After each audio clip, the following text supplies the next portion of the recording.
бракот, вонбрачната заедница, но и кој било друг регистриран облик на животна заедница се дефинира преку уставот, преку предложените измени на уставот, како заедница исклучиво помеѓу само една жена и само еден маж.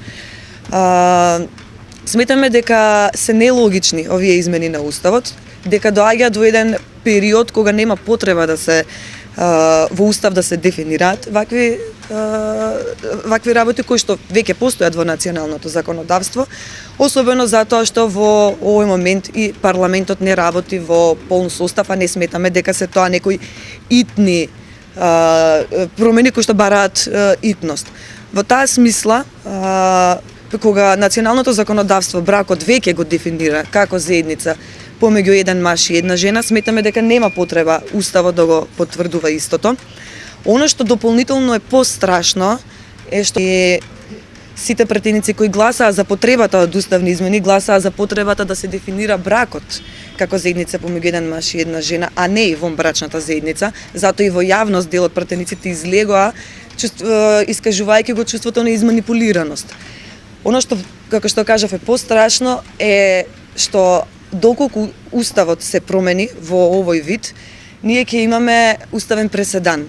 Република Македонија ќе биде единствената држава, европска држава, која што со устав го дефинира не бракот, не само бракот, туку вонбрачната заедница, регистрираните партнерства или друг облик на регистрирана животна заедница, кој што дел од нив постојат во националното законодавство, а дел не постојат.